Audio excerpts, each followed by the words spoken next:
सभी को जय मसीह की जीवित यीशु जीवन चैनल में आप सभी का स्वागत है। अगर आप लोग यीशु मसीह कहानी सुनना पसंद करते हैं तो इस चैनल पर नए होंगे तो चैनल को सब्सक्राइब कर देना और वीडियो को लाइक कर देना। तो आज हम इस दृष्टांत में सीखेंगे एक न्यायाधीश अधर्मी न्यायाधीश था जो विधवा का न्याय करने का था। तो विधवा ने उसके पास बार बार जाती है। उसे हम जानेंगे दृष्टांत में। फिर उसने इसके विषय में कि नित्य प्रार्थना करना और हिवाव न छोड़ना चाहिए।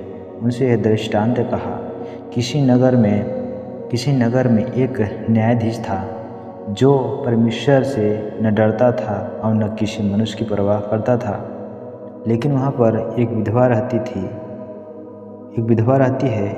उसके पास आकर कहा करती थी कि मेरा न्याय चुकाकर मुझे मुद्दे से बचा।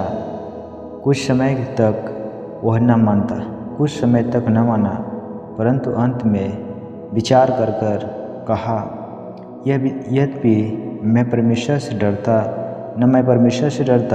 न मनुष्य की परवाह करता हूँ, तो भी यह विधवा मुझे सताती रहती है। इसीलिए मैं उसका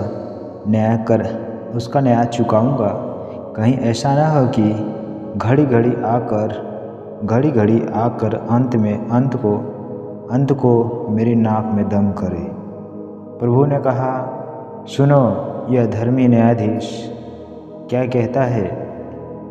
इसलिए कि क्या परमेश्वर अपने चुने हुए का न्याय न चुकाएगा जो रात दिन उसकी गवाही देते रहते हैं? तो क्या उनके विषय में देर करेगा? मैं तुमसे कहता हूँ कि वह तुरंत उनका न्याय चुकाएगा। तो भी मनुष्य का पुत्र जब धरती पर आएगा तो क्या विश्वास न पाएगा। इसीलिए आज के समय में ऐसे ही होता है कि यीशु पर लोग विश्वास नहीं कर पाते। अगर हम उसके लिए विनती करते रहे तो परमेश्वर हमारे प्रार्थना को सुनता है, क्योंकि बहुत सारे लोग ऐसे ही हैं जो कि परमेश्वर से उम्मीद तोड़ देते हैं। ये परमेश्वर हमारा देखता है, हमारे विश्वास को देखता है। इसीलिए अगर आप लोगों को इस कहानी में और इस दृष्टांत में समझ आया होगा तो वीडियो को लाइक कर देना और इस चैनल पर नए हो तो चैनल को सब्सक्राइब कर देना और एक दूसरे के पास शेयर कर देना। और मैं आप सभी से मिलूँगा नेक्स्ट वीडियो में।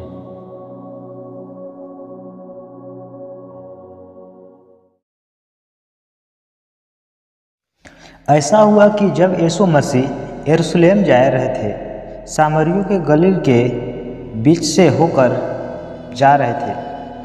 किसी गांव में प्रवेश करते समय उसे 10 कोढ़ी मिले। उन्हें दूर खड़े होकर ऊंचे शब्द से उन्होंने कहा कि हे स्वामी हम पर दया कर।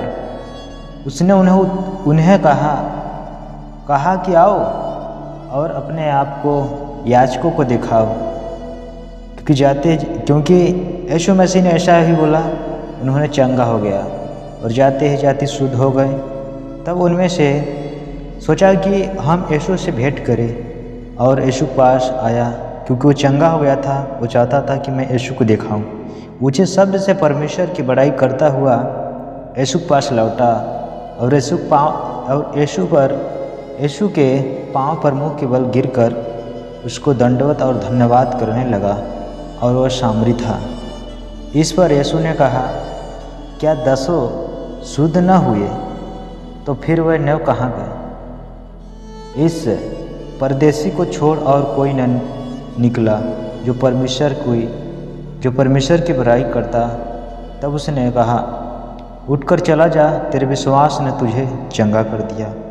क्योंकि यीशु मसीह ने 10 कोढ़ियों को चंगा किया, लेकिन 10 में से 10 शुद्ध हो गए, लेकिन उसमें से एक आया। क्योंकि परमेश्वर ने कहा कि ये एक परदेशी है, इसको छोड़कर और कोई नहीं आया, क्यों परमेश्वर का चुना हुआ था। तो आज के समय में बहुत से लोग चंगाई लेना चाहते हैं, पर उस पर विश्वास नहीं करना चाहते हैं, न उसके आज्ञा को मानना चाहते हैं। अगर आप लोगों ने इस कहानी में इन चीज़ों को पहले सीखा हो तो वीडियो को लाइक करके चैनल को सब्सक्राइब कर देना और एक दूसरे के पास शेयर कर देना। और आप सभी से विदा चाहता हूँ। आपको मिलूँगा नेक्स्ट वीडियो में।